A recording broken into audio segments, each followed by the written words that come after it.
Afternoon बच्चों। तो कल हमने डीपीपी का सॉल्यूशन शुरू किया था पिछले क्लास में और 1 to 7 तक मैंने आपको बता दिया था। आज हम लोग क्वेश्चन नंबर 8 से आगे देखेंगे और साथ ही साथ मैंने आपको HC वर्मा से आपको एक होमवर्क भी दिया था। आई होप कि वो भी आपने सॉल्व कर लिया होगा। मेरी एक बात सुनो, मैंने कल भी बोला था आप डीपीपी के क्वेश्चन के लेवल को देख के घबराना मत। ये क्वेश्चंस दिए इसलिए जाते हैं बच्चों ताकि आप अच्छे से लर्न कर सको और आपको कॉन्फिडेंस आ सके। जब आपने HC वर्मा को सॉल्व किया होगा तो आपको पता चल गया होगा कि वहाँ के क्वेश्चंस बहुत आसान हैं एज़ कम्पेयर टू डीपीपी, और अगर आप एग्ज़ाम के क्वेश्चंस देखोगे तो वो तुम्हें और भी आसान नज़र आएंगे। ठीक है ना। तो ये क्वेश्चन सिर्फ टफ नहीं है, डीपीपी के क्वेश्चंस टफ नहीं हैं। आप देख रहे होंगे इसमें ढेर सारे कॉन्सेप्ट्स में बताता हूँ कौन सा फॉर्मूला कहाँ पे यूज करना है। तो यही फिजिक्स की खासियत है कि इसमें कॉन्सेप्ट्स को सीखने के लिए आपको एक तो थ्योरी पढ़नी होगी और ऐसे प्रॉब्लम्स भी सॉल्व करने होंगे ताकि उनका एप्लीकेशन आप सही सही तरीके से कर सकें। ओके दोस्तों, तो चलो आज हम लोग शुरू करते हैं अपनी पढ़ाई फिर से। तो क्वेश्चन नंबर 8, तो पहले मैं आपको क्वेश्चन समझाता हूँ फिर देखते हैं। देखो क्या लिखा हुआ है, a body starts from rest. एक बॉडी रेस्ट से स्टार्ट होती है विथ एन एक्सेलरेशन a1, जिसकी एक्सेलरेशन कितनी है a1। After 2 second another body b, ठीक है ना, एक दूसरी बॉडी है b जो स्टार्ट होती है रेस्ट से और उसका एक्सेलरेशन है 2 second. If they travel equal distance, अगर उन्होंने इक्वल डिस्टेंस कवर किया है in 5th second after the start of a, then the ratio of a1 is to a2। पहले क्वेश्चन समझो, ठीक है ना, पहले क्वेश्चन को समझो कि आखिर क्वेश्चन में क्या बोल रहा है। बच्चों दो बॉडी है ए और बी। मैं ये हेडिंग मिटा देता हूं, ये आप अपने कॉपी पे लिख देना, ठीक है ना। रोज का रोज हेडिंग दिया करो कि पता चले कि कौन से लेक्चर में कहां से आपने क्या लिखा है। तो देखो क्वेश्चन नंबर 8 में क्या बोल रहा है अपने को, तो बोल रहा है बच्चों की बॉडी जो है, पहले बॉडी ए है ना, ए की बात करते हैं। तो इसने अपने जर्नी को 0 वेलोसिटी से शुरू किया और ये भी चल रहा है, ठीक है। इस तरीके से एक दूसरी बॉडी B है, वो भी यहां से मूव कर रही है, उसकी भी इनिशियल वेलोसिटी क्या है 0। अच्छा, इसका एक्सेलरेशन है a1 और B का एक्सेलरेशन है a2, ठीक है। लेकिन दोनों एक साथ नहीं स्टार्ट हुए हैं, ऐसा क्वेश्चन में लिखा हुआ है। A के स्टार्ट होने के 2 सेकेंड के बाद B चला है, ठीक है। तो सीधी सी बात है कि A के शुरू होने के 2 सेकेंड के बाद B शुरू हुआ है। तो जिस समय A के लिए 5th सेकेंड चल रहा होगा, 5वां सेकेंड चल रहा होगा बच्चों, उस समय B के लिए कैवां सेकेंड चल रहा होगा? ऑब्वियसली तीसरा सेकेंड चल रहा होगा, क्योंकि आप ये सोचो ना, इसके स्टार्ट होने के 2 सेकेंड के बाद B स्टार्ट हो रहा है। तो A का जब 5वां सेकेंड चल रहा होगा तो उससे 2 सेकेंड बाद शुरू हुआ है, तो इसका कौन सा सेकेंड चल रहा होगा? तीसरा। और क्वेश्चन में क्या लिखा हुआ है कि A ने जितना डिस्टेंस अपने 5वें में कवर किया है उस समय B भी सेम डिस्टेंस कवर करेगा। तो देखो इनडायरेक्टली एग्जामिनर तुमको क्या बोल रहा है। एग्जामिनर बोल रहा है कि A का जब 5वां सेकेंड चल रहा होगा तो ऑटोमेटिकली B का कैवां सेकेंड चल रहा होगा? तो B का तीसरा सेकेंड चल रहा होगा, सीधी सी बात है। तो एग्जामिनर ने तुम्हें बता दिया बच्चों कि displacement covered by A in 5th second is equal to distance, या डिस्प्लेसमेंट जो बोल लो क्योंकि यहां स्ट्रेट लाइन पे ही चल रहा है, covered by B in 3rd second. आ रही है बात समझ में? तो displacement covered by A in 5th second equals to displacement covered by B in 3rd second. ये इंफॉर्मेशन आपको दे दी गई है।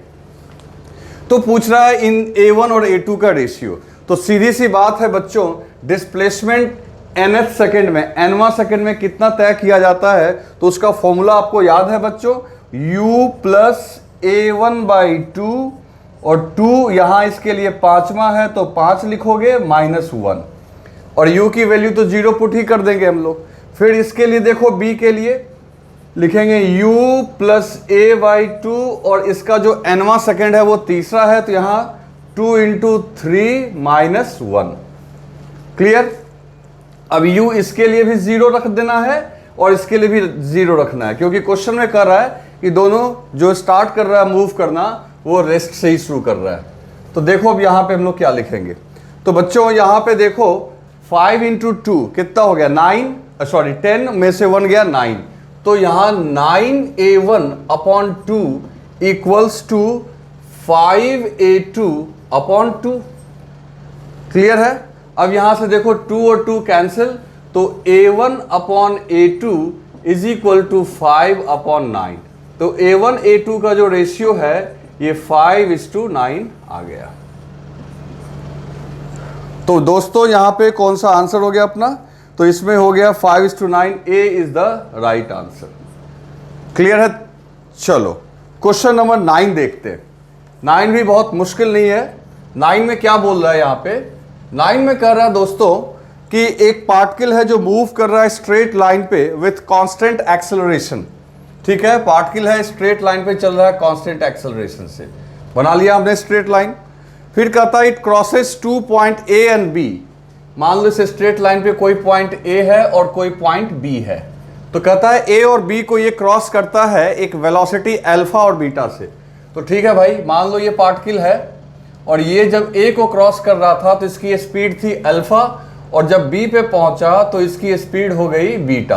होनी भी चाहिए क्योंकि एक्सेलरेशन है तो वेलोसिटी अल्फा से चेंज होके बीटा हो गई। ठीक है, एक्सेलरेशन की वैल्यू नहीं दिया है तो, लेकिन ये बोल रहा है कि एक्सेलरेशन कांस्टेंट है, तो केस नंबर 3 में ही आएगा। तो फिर अपने को पूछ रहा है कि बताओ इसकी वेलोसिटी जब ये particle mid point of A B को क्रॉस कर रहा हो। तो देखो ये मिड पॉइंट है, मिड पॉइंट कौन सा हो गया सी, ए और बी के बीच के पॉइंट को हम लोग सी बोल सकते हैं। तो कह रहा है कि जब सी को क्रॉस कर रहा होगा बच्चों, तो उस समय मान लो इसकी वेलोसिटी v0 है, ये वैल्यू निकालनी है।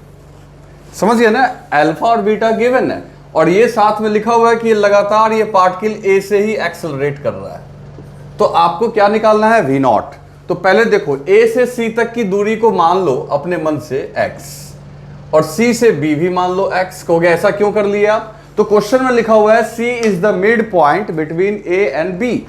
ओके, तो चलो अब एक काम करते हैं, जर्नी को 2 हिस्सा में बांट लेते हैं, a से c और c से b।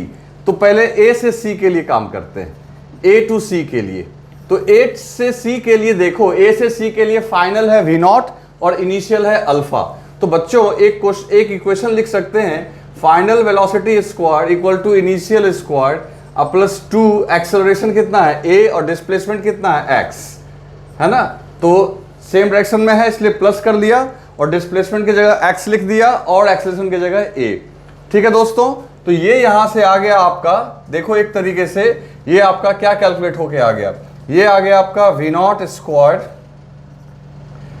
Equal minus alpha square equals to 2a into x. Alpha को इधर ले आओ, तो ये एक आपके पास इक्वेशन आ गया। अब तुम क्या करो, c टू b के लिए काम करो, c से b। अब c से b पार्ट के लिए इनिशियल हो गया v0 और बीटा हो गया आपका फाइनल। देखो ये इनिशियल हो गया, जो a से c के लिए फाइनल है वो c से b के लिए इनिशियल हो गया, और ये हो गया इसका फाइनल। तो फाइनल स्क्वायर यानी बीटा का square equal to initial. Initial कौन है बच्चों? v0 square. v0 लिख दिया हमने, और क्या प्लस, फिर प्लस ही लिखेंगे, एक्सेलरेशन तो वही है और संयोग से डिस्प्लेसमेंट भी वही है, तो वही लिख लो यहाँ पे 2ax। क्लियर है दोस्तों? अब देखो हम लोग आंसर पे पहुंच गए। तो so beta square equal to v0 square, और जहां 2ax लिखा हुआ है वहां तुम रिप्लेस कर सकते हो v0 square minus alpha square से। क्लियर है बच्चों? अल्फा स्क्वायर को इधर भेज दो, तो ये हो गया alpha square plus beta square equal to 2v0 square. तो यहां से आंसर आ गया हमारा v0 is equal to under root alpha square plus beta square by 2। क्या होगा, पहले 2 को भेज दोगे तो alpha square plus beta square by 2, और फिर v0 सिर्फ लिखना है तो पूरे का अंडर रूट हो जाएगा। ठीक है दोस्तों, तो आंसर आ गया अपना कौन सा? Option B. ओके, तो 9 का हो गया option B. Option B is the right answer. तो इसको जल्दी से लिख लो। तो दोस्तों अब हम लोग नेक्स्ट क्वेश्चन देखते हैं। थोड़ा सा इसमें भी दिमाग लगाना होगा, देखते हैं क्या कर सकते हैं। देखो क्वेश्चन क्या कर रहा है, a body travels 200 centimetre in first 2 second, 2 second में वो कितना चलता है 200 centimetre, and 220 centimetre in next 4 second, अगले 4 सेकेंड में कितना चलता है 220 विथ रिटार्डेशन। अब इस बार रिटार्डेशन है भाई, तो कहता है द वेलोसिटी बताओ पार्टिकल की at the end of 7th second. पहले मैं डायग्राम बनाता हूं तो आपको अच्छा समझ में आएगा। क्वेश्चन नंबर 10 देखते हैं ना, 10 देख रहे हैं हम लोग, तो पहले हम लोग डायग्राम बनाते हैं, ठीक है। तो डायग्राम में देखो, अब ये अपना पाथ हो गया, मान लो यहां से पार्टिकल चल रहा है, u is the initial velocity और इस बार रिटार्डेशन है, ठीक है। Initial velocity u we don't know, retardation we don't know. यहां से मान लो हमने मोशन देखना शुरू किया t इक्वल टू 0 से। क्वेश्चन के मुताबिक पहले 2 सेकंड में, तो 2 सेकंड बीतने के बाद घड़ी में कितना बजेगा बच्चों 2 सेकंड, 0 में 2 सेकंड ऐड करोगे तो 2 सेकंड बज रहा होगा। तो पहले 2 सेकंड में इसने जो डिस्टेंस कवर किया है वो किया है 200 सेंटीमीटर, क्लियर। फिर कहता है अगले 4 सेकंड में, तो 2 सेकंड में और 4 सेकंड अगर जोड़ दोगे तो बताओ घड़ी में कितना बज रहा होगा 6 बज रहा होगा, समझ गए ना। 4 सेकंड हो गया इंटरवल और ये सब है इंस्टेंट, तो 2 इंस्टेंट के बीच में 4 सेकंड होगा कि नहीं होगा। उसमें इसने कवर किया है 220 सेंटीमीटर। कहोगे ऐसा क्यों सर, यहां 2 सेकंड में 200 कवर किया, अगले 4 सेकंड में कम किया, और करना चाहिए था।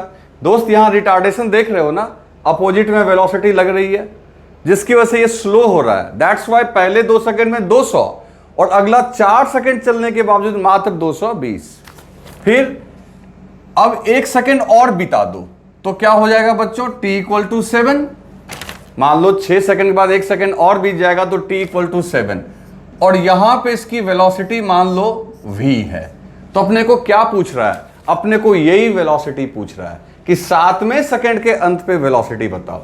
ये 2 इंफॉर्मेशन देके आपसे ये पूछ रहा है, तो ये वेलोसिटी 7वें सेकंड के अंत में पूछ रहा है। इसको जानने के लिए आपको u और a की वैल्यू जाननी होगी। अब u और a की वैल्यू कैसे हम पता करेंगे वो देखो। एक काम करते हैं हम लोग ना, u और a को कैसे कैलकुलेट करेंगे, देखो यहां दिमाग लगाना होगा। अब ये देखो अपने आप में फिर डिफरेंट क्वेश्चन आ गया, तो इसमें कैसे हम लोग दिमाग लगाएंगे वो देखते हैं। ये आपका पॉइंट हो गया 1 a मान लो, और a ये हो गया b, ये हो गया c। तो पहले काम करते हैं a से b तक के लिए कंसीडर करते हैं, जर्नी कंसीडर करो a से b तक। तो a से b तक के लिए देखो डिस्प्लेसमेंट दिया हुआ है, टाइम दिया हुआ है, और u और a अननोन है। तो हम लिख सकते हैं delta x equals to ut plus half AT²। लेकिन चूंकि क्वेश्चन में रिटार्डेशन लिख दिया है तो प्लस की जगह क्या रख दोगे बच्चों, यहां पे माइनस, क्लियर। और डिस्प्लेसमेंट की जगह हो गया 200, t की जगह यहां से यहां तक में 2 सेकंड खर्च हुआ है तो लिखेंगे 2u। फिर ये 2 का स्क्वायर हो जाएगा 4, और नीचे से 2 कटेगा तो 4 2 से कटेगा तो ये हो जाएगा 2a। और ये बात समझ में, t का वैल्यू 2 रखोगे तो 4 कट गया। अब 2 2 कॉमन लेके काट दो, ये 2 2 कॉमन लेके काट दो तो ये हो गया 100 equals to u minus a। ये इक्वेशन 1 आ गया। चलो a से b की बात हो गई, अब बात करते हैं a से c की। तो तुम कहोगे सर b से c की बात क्यों नहीं कर रहे हैं, फिर वही गड़बड़ी। अगर b से c की बात करोगे तो फिर तुमको b की वेलोसिटी चाहिए होगी, क्योंकि b का वेलोसिटी b से c के लिए इनिशियल होगा। लेकिन बात करोगे a से c के लिए तो जो a की वेलोसिटी है वही इनिशियल का काम कर जाएगा। तो इसलिए ये सब चालाकी तुम सीखो, a से c। बस फर्क क्या होगा, अब इसमें इनिशियल वेलोसिटी तो u लोगे और a से c में टोटल डिस्प्लेसमेंट 420 लोगे, ठीक है। और टोटल टाइम जो लोगे वो 6 सेकंड लोगे, क्योंकि 2 सेकंड इसका और 4 सेकंड इसका। तो और फायदा क्या हुआ बच्चों, तो जो u आपने इसके लिए लिया वही इसके लिए u ले लेंगे हम लोग। तो a से c के लिए अगर काम करें तो फिर लिखेंगे delta x equals to ut plus sorry ut minus half AT²। Minus क्यों लिख रहे हैं समझ में आ ही रहा होगा तुम्हें। तो डेल्टा x की जगह दोस्तों लिख देंगे 420, यहां हो जाएगा 6u। 6 क्यों लिखा आपको समझ में आ गया। और ये हो जाएगा हाफ इंटू ए इंटू 36 कैसे हुआ, 6 का स्क्वायर। अब पूरे दोनों तरफ 6 से भाग दे सकते हैं कोई भी इक्वेशन को। अच्छा पहले लिख लो, पहले लिख लेते हैं फिर हम लोग सिंप्लीफाई करेंगे। 420 इक्वल्स टू हो गया ये 6u और माइनस 18a। अगर 6 से दोनों तरफ डिवाइड कर दें, किसी भी इक्वेशन को RHS और LHS को 6 से डिवाइड कर सकते हैं। समझ गए बच्चे, ये सिंपल मैथमेटिक्स है। तो 70 हो जाएगा, 70 छके 420, ये हो जाएगा u और ये हो जाएगा 6 से डिवाइड करोगे तो ये हो जाएगा 3a। तो सोचो ये इक्वेशन 1, ये इक्वेशन 2। अब ये दो इक्वेशन आ गए अपने पास, तो u minus 3a equals to 70 और यहां पे क्या है u minus a equals to 100। Clear. अब इसको सॉल्व कैसे करेंगे, तो ऐसा करो इन दोनों इक्वेशन को आपस में घटा लो, सब्ट्रैक्शन प्लस सब्ट्रैक्शन, तो ये कैंसिल हो जाएगा। Minus 3a plus a minus 2a, 70 में से 100 तो माइनस 30, माइनस माइनस प्लस, तो a इक्वल टू कितना आ गया बच्चों, 15 सेंटीमीटर पर सेकेंड स्क्वायर। a की वैल्यू निकल गई, ठीक है ना। अब a की वैल्यू निकल गई, अब u की भी वैल्यू निकल जाएगी। तो u minus a equal to 100 है, तो u minus a equal to 100। So u equals to a कितना आया है 15, तो u माइनस 15 इक्वल टू 100, तो u आ गया 115 सेंटीमीटर पर सेकेंड। काम खत्म। अब आपको क्या चाहिए, आपको चाहिए 7वें सेकंड पे वेलोसिटी। तो आप अब सीधा करो, पूरे जर्नी के लिए लिख लो, यहां से लेके यहां तक, for t equal to 0 to t equal to 7 second. पूरे जर्नी के लिए अगर लिखोगे और ये वेलोसिटी चाहिए तो फॉर्मूला तो अपने को पता है, v equals to u plus at। और पूरे जर्नी के लिए इनिशियल, अगर यहीं से शुरू कर रहे हैं, इनिशियल वेलोसिटी कितना हो जाएगा u, जो कि हमने निकाला है 115। एक्सेलरेशन आपका माइनस लेंगे, क्यों माइनस लेंगे बच्चों, क्योंकि बाकी सब पॉजिटिव डायरेक्शन में है, ये नेगेटिव डायरेक्शन में है। तो a की वैल्यू क्या रख लेंगे, a की वैल्यू 15 रख लेंगे। टाइम कितना रख लेंगे 7, क्योंकि 7वें सेकंड के अंत में पूछ रहा है, 7वें सेकंड के अंत में, मतलब 7 बज गया है। तो इस तरीके से 115 minus 105, this will be 10 centimetre पर सेकेंड। तो वेलोसिटी जो है 7वें सेकंड पे कितनी हो जाएगी बच्चों, 10 सेंटीमीटर पर सेकंड। ठीक है दोस्तों, कहीं भी दिक्कत हो तो एक बार फिर से रिवाइंड करके देख लेना, मैंने हर चीज को अच्छे से स्पष्ट कर दिया है। तो अब बच्चों हम लोग क्वेश्चन नंबर 11 देखते हैं, ठीक है। तो जरा देखो 11 नंबर क्वेश्चन क्या है। ये भी टफ नहीं है, ऐसे क्वेश्चंस हम लोग कर चुके हैं। देखो लिखा हुआ है, between two station A train accelerate from rest uniformly at first. ठीक है, जैसे ट्रेन क्या होती है, एक स्टेशन से खुलती है जहां रेस्ट में होती है, और फिर उसकी स्पीड क्या होती है बच्चों, बढ़ती चली जाती है। ठीक है, तो पहले उसका एक्सेलरेशन कांस्टेंट होता है और उसकी स्पीड बढ़ती जाती है। फिर क्या होता है, then moves with constant velocity. तो एक सर्टेन स्पीड को अचीव कर लेने के बाद, एक सर्टेन स्पीड तक पहुंच जाने के बाद वो ट्रेन जो है फिर कांस्टेंट वेलोसिटी से चलने लगती है। कैसे चलती है बच्चों, कांस्टेंट वेलोसिटी से चलती है। ठीक है, और फिर जब दूसरी स्टेशन आने वाली होती है तो फाइनली वो रिटार्ड होने लगती है। रिटार्ड मतलब स्लो होने लगेगी, ब्रेक लगाने लगेगा।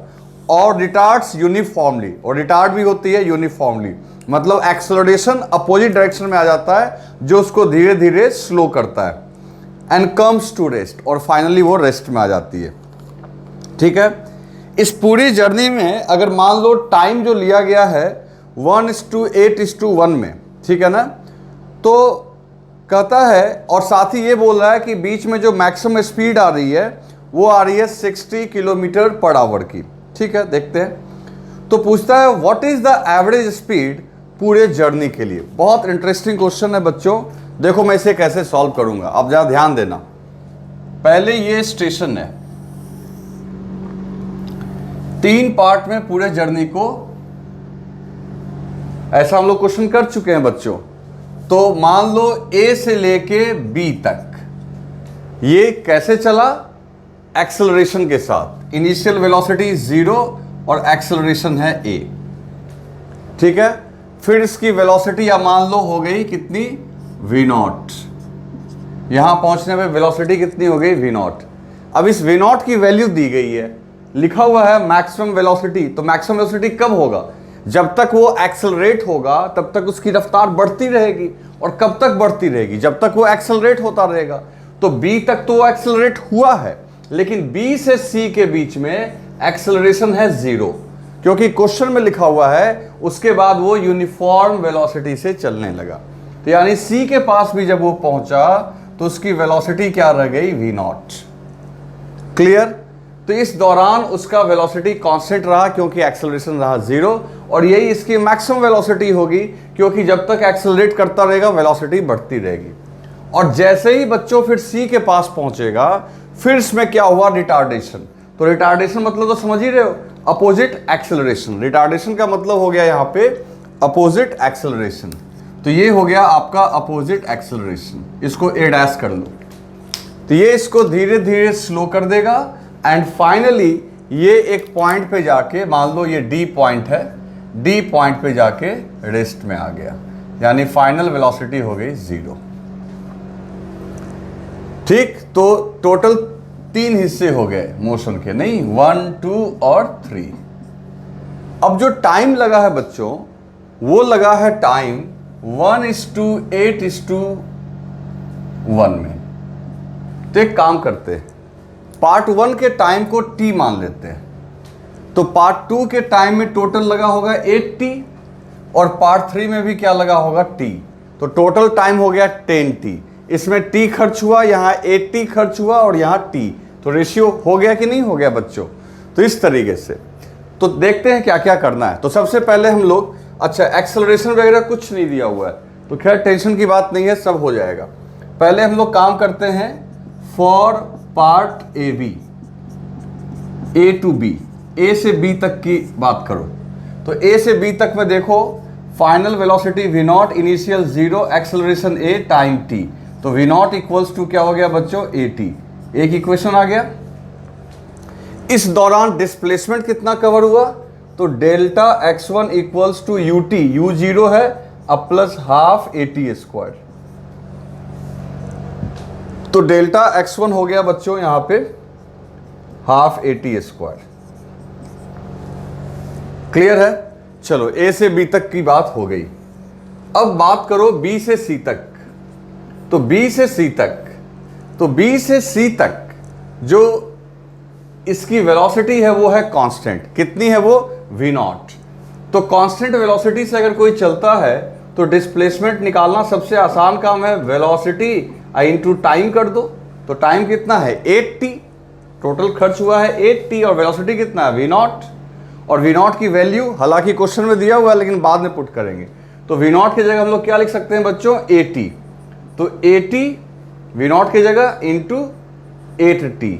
तो ये कितना हो गया बच्चों, ये हो गया हमारा 8at²। ठीक है, चलो B से C का भी हो गया। अब बात करते हैं दोस्तों C से D। C से D, तो C से D का फाइनल वेलोसिटी क्या है, 0।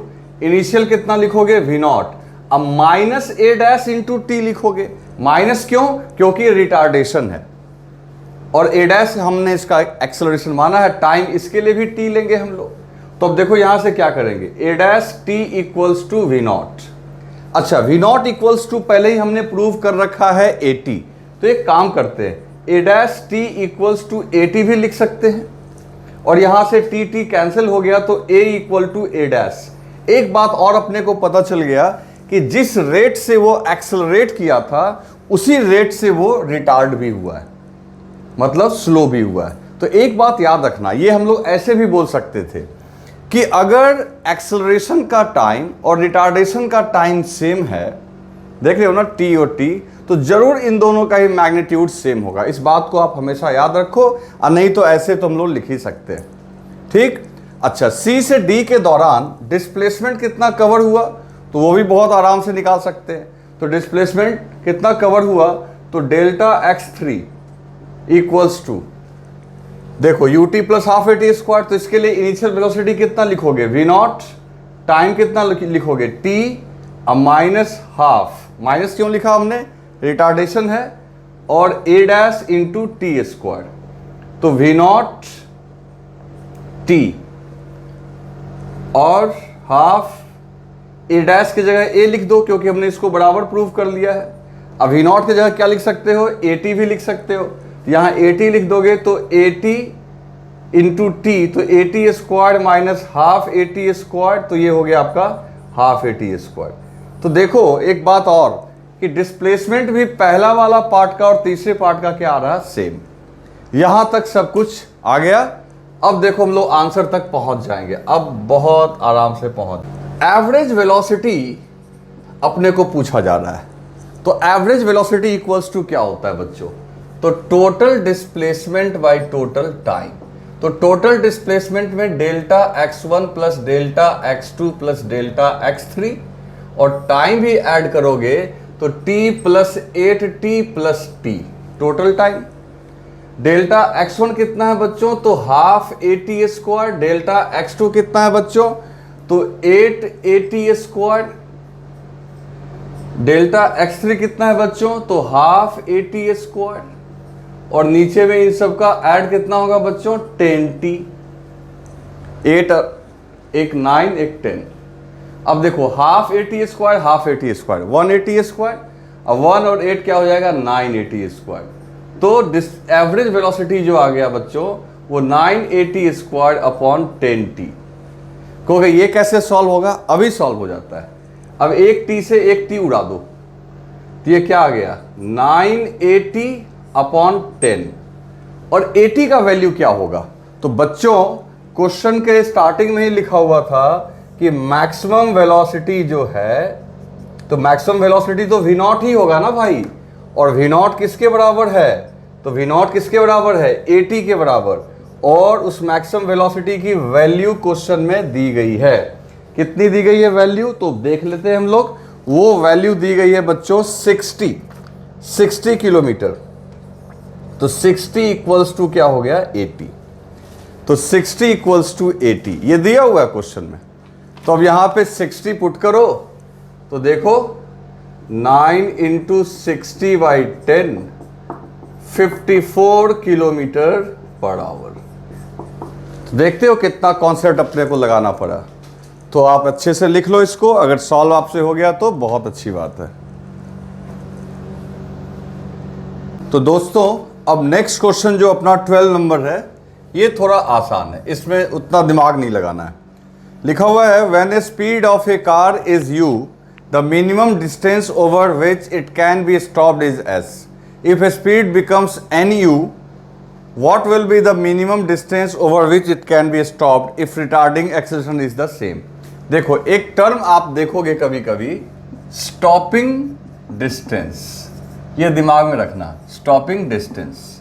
अब ये स्टॉपिंग डिस्टेंस क्या है, जैसे मान लो कोई कार अगर चल रही है ना, कोई कार अगर चल रही है, अब देखो कार मान लो भाई इसको, और इनिशियली उसकी स्पीड u, अगर आपको रोकना है इसे, है ना, तो आप ब्रेक लगाओगे, तो ब्रेक क्या करेगा, एक्सेलरेशन पैदा करेगा, जिससे कि ये कार जो आपकी है वो स्लो होती चली जाएगी।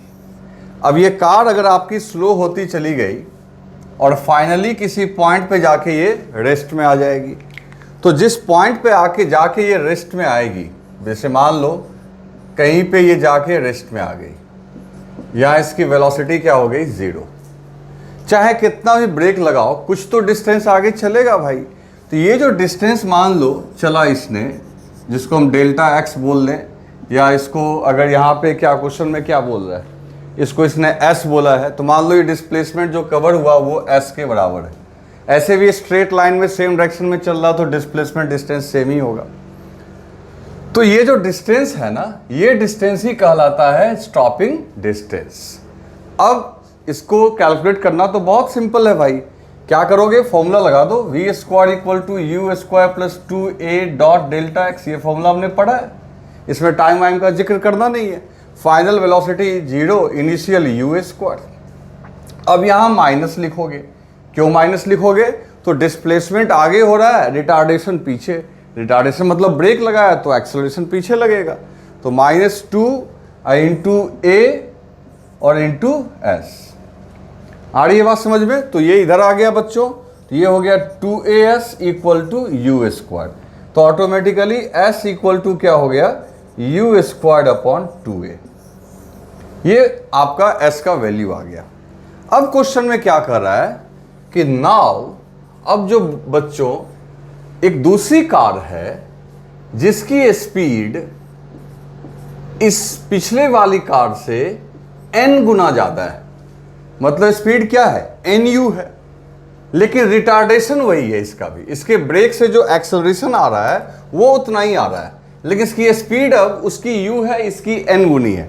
चाहे n वहां पे 2 हो 4 हो जो हो, लेकिन n टाइम्स है, तो ऑटोमेटिकली इसको रुकने में डिस्टेंस अलग लगेगा। डेल्टा x डैश, मान लो इसको s डैश डिस्टेंस लगा, और फाइनली तो इसे भी रुकना ही है। तो पूछता है कि ये डिस्टेंस उसके टर्म में आंसर करो। तो आपने तो फॉर्मूला निकाल लिया ना, फॉर्मूला निकाल लिया। स्टॉपिंग डिस्टेंस बराबर क्या होता है? Initial velocity. तो इनिशियल वेलोसिटी कितनी है इसकी? nu का स्क्वायर और डिवाइडेड बाई 2a। जैसे वहाँ इनिशियल स्पीड u था और रिटार्डेशन a था, यहाँ उस u के जगह क्या हो गया? nu square. तो यहाँ से हम लोग लिख सकते हैं s dash equals to n square u square by 2a। लिख सकते कि नहीं लिख सकते? अब देखो, अब यहाँ पे आपको क्या दिख रहा है? u स्क्वायर बाई 2a के जगह हम लोग चाहें तो s लिख सकते हैं। तो ये जो नया डिस्टेंस आया s डैश, इसकी वैल्यू हो गई n स्क्वायर इंटू एस। आ रही है बात समझ में आपको? तो इस तरीके से ये जो नई वाली डिस्टेंस है s डैश, वो किसके इक्वल हो गई? n स्क्वायर s की। तो कौन सा ऑप्शन सही है? तो इसमें ऑप्शन सही है बच्चों फोर्थ वाला, डी ऑप्शन सही है। तो D is the right answer. लिख लो। तो नेक्स्ट क्वेश्चन दोस्तों अब है 13 नंबर। तो 13 नंबर देखते हैं, सॉल्व करके देखते हैं कैसे सॉल्व होगा। तो 13 में है आपका कि the engine of motorcycle can produce maximum acceleration of 5 metre per second square and its brake can produce maximum retardation of 10 meter per second square. So what is the minimum time in which it can cover a distance of 1.5 kilometer? Assume velocity of motorcycle are 0 at starting point and its final point. तो बच्चों देखो कैसे solve करेंगे। ये आपका एक, मान लो journey bike को कवर करना है, मान लो इसे बाइक ही मान लो। इनिशियली ये रेस्ट में है, ठीक। अब पहले ये एक्सेलरेट किया तो इसकी स्पीड बढ़ती चली गई होगी। करा कि पहले ये एक्सेलरेट कर रहा है और इस तरीके से एक्सेलरेट कर रहा है कि लगातार ये अपनी वेलोसिटी को बढ़ाता गया। फिर इसे याद आया कि भाई हमें मेरे को रुकना भी है। जैसे तुम अगर घर से चलते हो कहीं और कहीं पहुंचते हो तो वहां पहुंचने के बाद रुकते भी हो। ऐसा तो है नहीं कि उसके गेट को तोड़ ताड़ के उड़ा देते हो, आप रुकते हो जाके। तो भाई ऐसा है कि ये यहाँ से यहाँ पे रेस्ट में है और फाइनली यहाँ भी जब पहुँचा तो भी ये क्या है? रेस्ट में, ठीक। यहाँ भी इसकी वेलोसिटी क्या है? 0। तो अब करना क्या है? तो ये रेस्ट में कैसे आया होगा? तो बीच में कहीं पे, ठीक बीच मत मान लेना, मान लो बीच में कहीं तक ये लगातार अपने आप को एक्सेलरेट करता रहा। तो इससे क्या हुई कि इसकी जो वेलोसिटी है बच्चों, इसकी जो वेलोसिटी है, अब कार साइकिल बनाना, अच्छा मोटरसाइकिल है, तो इसकी वेलोसिटी बीच में हो गई होगी मैक्सिमम, दैट इज v0। और उसके बाद इसने लगाया होगा ब्रेक, तब जाके ये रेस्ट में आया, है ना। तो पहले एक्सेलरेट 0 से v0, अब v0 के बाद ब्रेक लगा के फिर रेस्ट में। एक्सेलरेशन की वैल्यू दी गई है 5 मीटर पर सेकेंड स्क्वायर और जो रिटार्डेशन है उसकी वैल्यू दी गई है 10 metre per second square. Okay, इन दोनों जगहों के बीच का जो टोटल डिस्टेंस दिया गया है वो दिया गया है बच्चों 1500 मीटर, 1.5 किलोमीटर दिया हुआ है, जिसका मतलब हम लोग 1500 ही लेंगे। मान लेते हैं कि t1 टाइम तक ये एक्सेलरेट किया है और t2 टाइम तक रिटार्ड किया। मान लेते हैं t1 टाइम तक जब एक्सेलरेट किया तो इसने डिस्प्लेसमेंट किया कवर डेल्टा x1 और t2 में इसने कवर किया डेल्टा x2। तो एक तो हमें ये पता चल गया कि डेल्टा x1 और डेल्टा x2 की वैल्यू 1500 मीटर के बराबर होगी। दोनों डिस्प्लेसमेंट को ऐड कर देंगे। हमें कैलकुलेट करना क्या है, हमें टोटल टाइम ऑफ जर्नी निकालना है कि कम से कम समय कितना लगाएगा। तो हमें निकालना है t1 प्लस t2 कि इसमें कितना टाइम, इसमें कितना टाइम, दोनों टाइम को ऐड कर दो। देखो थोड़ा देखने में टफ लग रहा है लेकिन है कुछ नहीं। आपको तो डायग्राम बनाना जब आ गया है तो आप दो पार्ट में क्वेश्चन को डिस्कस करो। पहला पार्ट यहां से लेके यहां तक। तो पहले पार्ट में देखो इनिशियल वेलोसिटी है 0 और यहां पे वेलोसिटी है v0। तो आप लिख दो final velocity equals to initial 0, acceleration कितना है 5 और टाइम हो गया t1। तो v0 इक्वल टू क्या हो गया बच्चों 5t1। एक इक्वेशन आ गया। फर्स्ट वाले में डिस्प्लेसमेंट कितना कवर हुआ, तो delta x1 equals to ut plus half a t square वाला फॉर्मूला लगा देंगे। u की जगह 0 पुट कर दो, एक्सेलरेशन की जगह 5 और इंटू t1 का स्क्वायर। क्लियर है दोस्तों। तो यहां से ये हो जाएगा delta x1 is equal to 5/2 t1 square. Delta x1 equals to 5/2 t1 square. ये डेल्टा x1 हो गया। समझ गए दोस्तों। चलो डेल्टा x1 यानी ये डिस्प्लेसमेंट भी पता चल गया आपको और ये वेलोसिटी भी यहाँ का निकल गया है। अब हम लोग पार्ट 2 के लिए डिस्कस करते हैं। फॉर पार्ट 2, तो पार्ट 2 की बात करो, इस पार्ट की बात करो। तो इस पार्ट की बात करोगे तो कैसे काम करेंगे वो देखो। पार्ट 2 के लिए पहली बात है कि इनिशियल वेलोसिटी v0 है, फाइनल 0 है।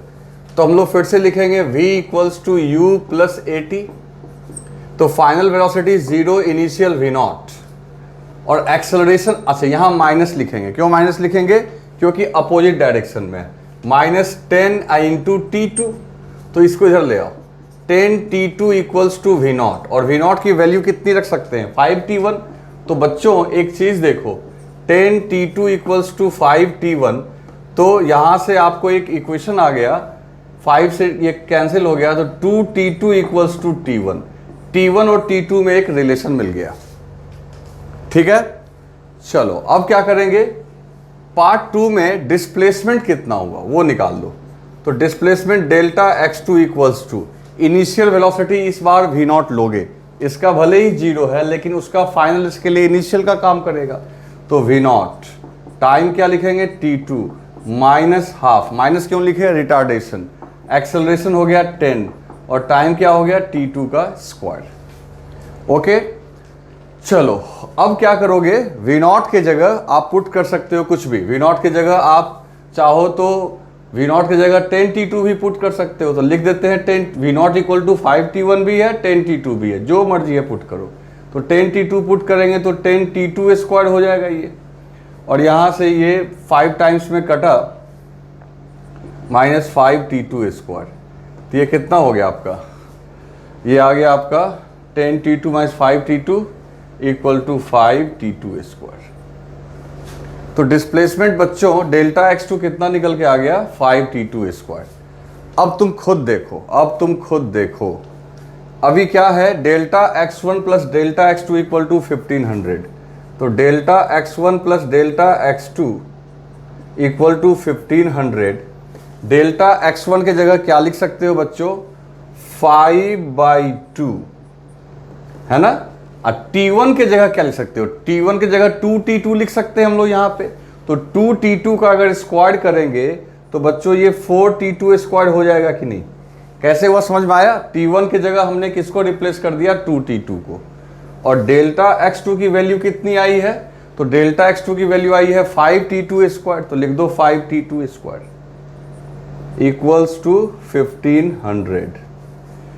अब यहां से देखो 2 से 4 कटा 2 टाइम्स में, तो 2 टाइम्स में कटा तो 10t2 square plus 5t2 square, तो ये हो जाएगा आपका 15t2 स्क्वायर इक्वल्स टू 1500। आ रही है बात समझ में? ये 4 2 से कटा तो 10t2 प्लस 5t2 तो 15t2 स्क्वायर 1500, तो 15 से इसको काट दो तो t2 square equal to 100, so t2 equals to 10, तो t2 की वैल्यू 10 निकल के आ गई। तो t2 अगर 10 है तो t1 कितना हो जाएगा बच्चों, तो t1 इक्वल टू 2t2 मतलब 20 सेकेंड्स। तो देखो बच्चों यहाँ पे t2 आया 10 सेकेंड्स और t1 आया 20, तो टोटल टाइम आपको पूछ रहा था, तो आंसर जो हम लोग लिखेंगे, अब वहाँ जगह नहीं है मैं यहाँ लिख दे रहा हूँ, यहाँ आप ध्यान से लास्ट में लिख लेना। तो टोटल टाइम जो हो गया t1 plus t2 that is 30 seconds, ये आपका आंसर हो गया। ठीक है दोस्तों, लिख लो इसे, बहुत सिंपल तो नहीं था लेकिन सोचोगे तो बन जाएगा।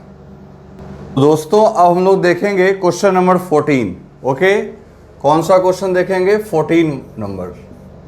अब ये जो क्वेश्चन है थोड़ा टफ है, और ये क्वेश्चन आपका हेरोडोव का क्वेश्चन है, थोड़ा टफ है, मुश्किल है, लेकिन हम लोग चाहेंगे तो सॉल्व हो जाएगा। देखो पहले मैं क्वेश्चन समझाता हूँ क्या बोल रहा है।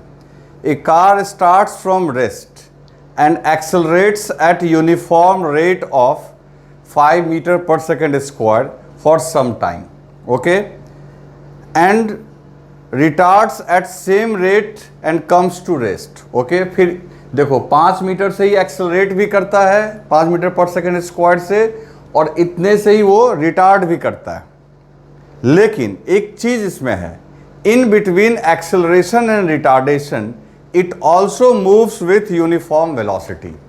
इन दोनों मोशन के बीच में वो कुछ देर के लिए यूनिफॉर्म वेलोसिटी से भी चलता है।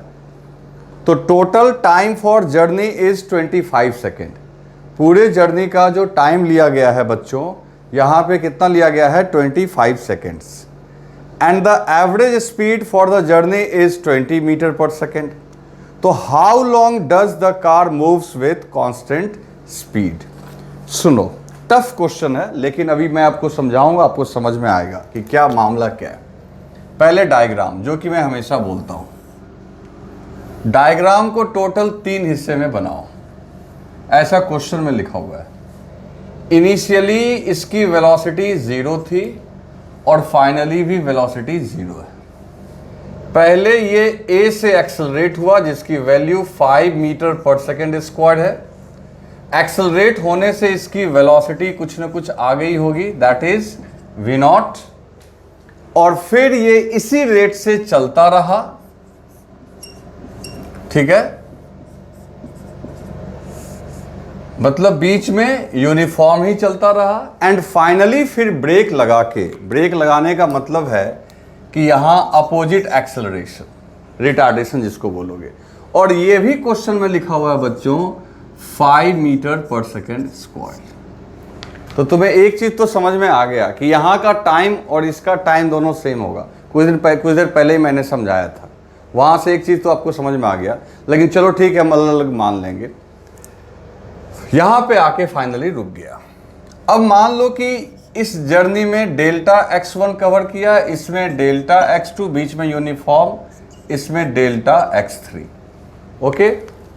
इसमें इसने टाइम खर्च किया t1, इसमें इसने खर्च किया t2, इसने खर्च किया t3। तुम्हें यह पता है कि ये दोनों सेम होंगे, वो बाद में हम लोग प्रूव भी कर लेंगे। अब क्वेश्चन में क्या क्या दिया हुआ है, पूछ क्या रहा है? क्वेश्चन में आपको ये t2 पूछ रहा है, लिखा हुआ है how long does car moves with uniform velocity. Car कितनी देर तक लगातार कांस्टेंट वेलोसिटी से चलता रहा, यही t2 पूछ रहा है। तो देखो सबसे पहली बात, और क्वेश्चन में क्या दिया हुआ है? क्वेश्चन में एवरेज वेलोसिटी दिया हुआ है, और वो कितना दिया हुआ है बच्चों? तो एवरेज वेलोसिटी दिया हुआ है 20 मीटर पर सेकेंड, ठीक। क्वेश्चन में और क्या दिया हुआ है? टोटल टाइम दिया हुआ है, पूरा टाइम सब मिला के टोटल टाइम कितना खर्च करना है आपको, 25 सेकेंड्स।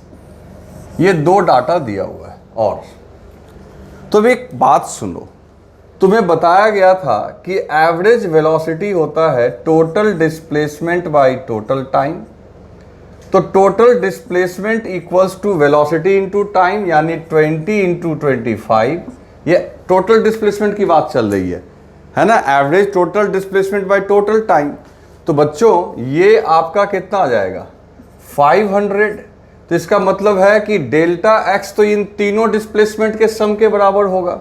तो तुम्हें एक इक्वेशन पता चल गया कि delta x1 plus delta x2 plus delta x3 तीनों के डिस्प्लेसमेंट का सम किसके बराबर है, 500 मीटर के बराबर है।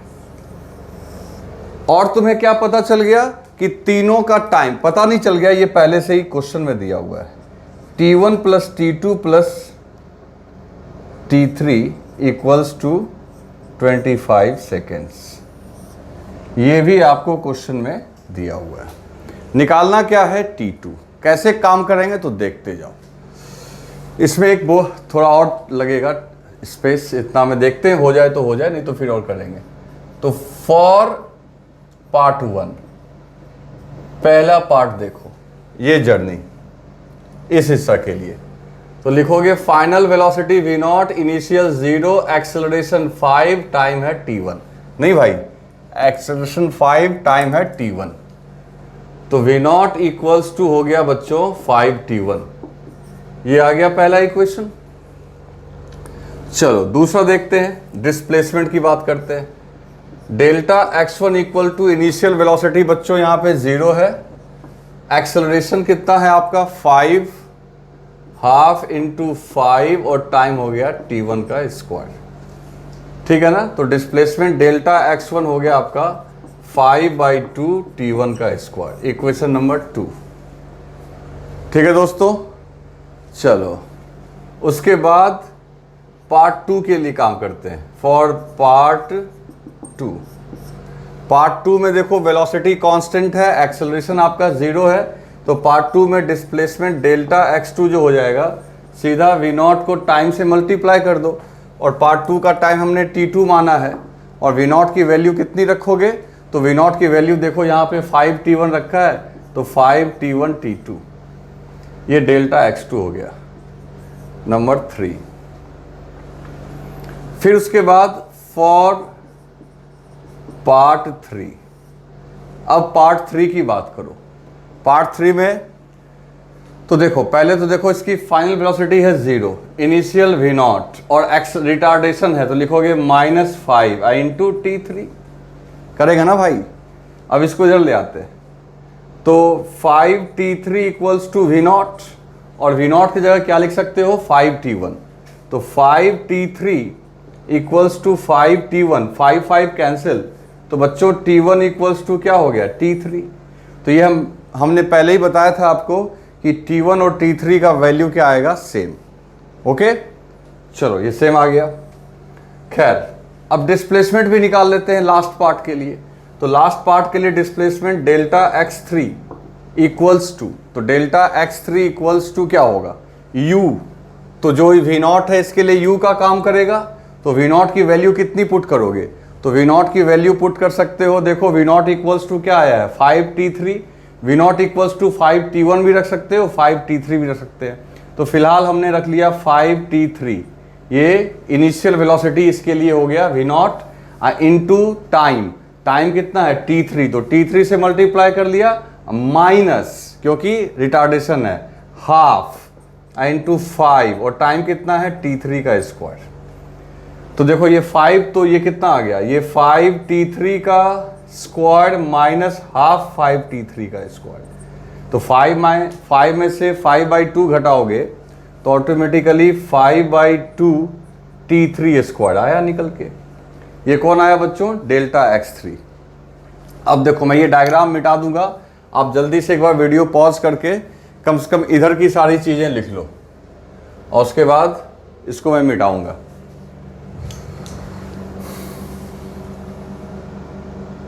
तो बच्चों आगे हम लोग देखते हैं ये दोनों डाटा मैंने जानबूझ के छोड़ दिया था, इसका यूज करना है हम लोगों को। अब आगे हम लोग देखते हैं, तो आगे क्या देखेंगे, कैसे देखेंगे, देखते जाओ आप।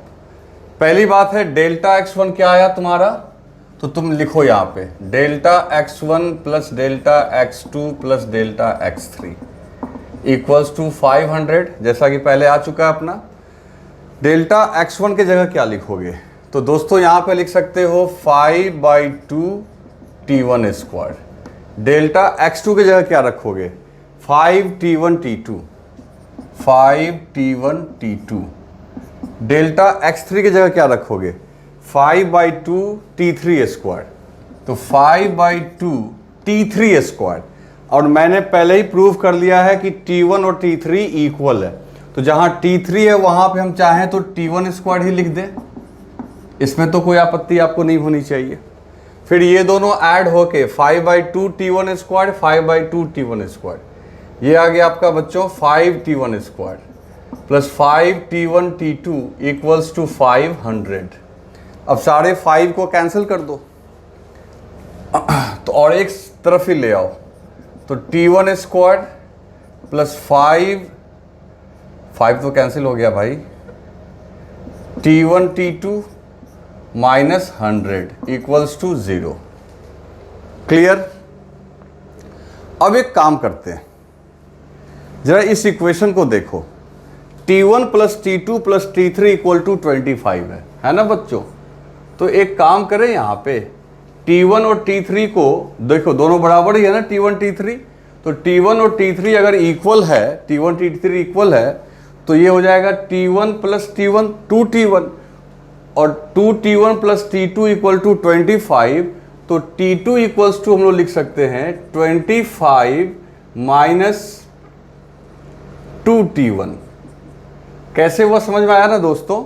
t1 और t3 को सेम है, तो t1 प्लस t1 2t1, तो t2 इक्वल्स टू 2t1 को उधर भेज दोगे तो 25 माइनस 2t1। इस चीज को यहां पुट कर लेते हैं, तो यहां पुट करने से क्या आएगा सो देखते हैं। पहले इसको तो हम लोग रब कर लेते हैं। तो देखो ये आया आपका t1 स्क्वायर प्लस t1 और t2 की जगह लिख दोगे 25 minus 2t1 minus 100 equals to 0। अब इसको सॉल्व करते हैं, तो ये हो गया t1 square 25t1 minus 2t1 square minus 100 equals to 0। ठीक, plus t1 square minus 2t1 square, तो ये हो जाएगा बच्चों minus t1 square plus 25t1 minus 100 equals to 0। अब ये सॉल्व कैसे होगा, तो इन सब में माइनस कॉमन ले लो, तो जिसके आगे माइनस है वो प्लस हो जाएगा। नहीं, ऐसा कर सकते हैं हम लोग, पूरे में माइनस कॉमन ले लोगे, अब माइनस को उधर भेज दोगे तो 0 के आगे तो कुछ भी हो सकता है, तो इसको हम लोग चाहें तो ऐसे लिख सकते हैं। आई बात समझ में कैसे हुआ, ये माइनस कॉमन लेने से ये प्लस हो गया, ये माइनस हो गया और ये फिर प्लस हो गया। अब ये दिस इज इक्वल टू 0। अब इसको सॉल्व कैसे करेंगे, तो t1 स्क्वायर अब माइनस 25t1 को हम लोग लिख सकते हैं minus 20t1 minus 5t1, minus 25 को माइनस 20 माइनस 5 लिख सकते हैं, and plus 100 equals to 0। Okay दोस्तों, अब क्या करना है अपने को, अब कुछ नहीं करना है, इसमें t1 कॉमन ले लो, तो t1 कॉमन ले लिया तो t1 माइनस 20, इसमें 5 कॉमन ले लो माइनस 5, तो माइनस 5, तो ये भी हो गया t1 माइनस 20 इक्वल्स टू 0। अब देखो, तो t1 माइनस 5 और t1 माइनस 20 इक्वल्स टू 0, तो t1 माइनस 5 भी 0 कर सकते हैं, तो t1 की एक वैल्यू आएगी 5 सेकेंड और t1 की दूसरी वैल्यू आएगी 20 सेकेंड। अब तुम्हें देखना है, तुम्हें निकालना क्या था, t2, क्या निकालना था बच्चों, t2। तो t2 में t2 की वैल्यू क्या है, अब इसको हम लोग मिटा सकते हैं क्या, आप एक बार लिख लो जल्दी से, ये लिख लिए होगे आप, उधर वाला पार्ट मैंने पहले ही लिख रखा था, लिख ही लिया होगा आपने। अगर अभी भी नहीं लिखा है तो वीडियो पॉज करो और लिख लो। चलो ठीक है, तो दोस्तों अब देखो यहाँ पे क्या करना था आपको। तो यहाँ पे बच्चों T2 equals to 25 minus 2T1। अगर T1 की वैल्यू तुमने 20 रख दिया तो खुद सोचो 20 रखने पे तो 25 में से 40 माइनस करोगे तो माइनस 15 सेकेंड आ जाएगा। और जबकि एक इंटरवल है, इंटरवल कभी नेगेटिव नहीं आ सकता है। और ऐसे भी सोचो दोस्त, टोटल टाइम 25 सेकेंड ही खर्च करना है, उसमें से T1 ही अगर 20 हो गया और T3 भी 20 हो गया तो 20 हो गया 40, और टोटल टाइम कितना आपके पास? बस 25। तो ये संभव है? नहीं। तो इसका मतलब दिस इज नॉट पॉसिबल, ये पॉसिबल नहीं है। तो कौन सा टाइम पॉसिबल है? ऊपर वाला। तो इसलिए T1 की वैल्यू क्या रखेंगे बच्चों? 5।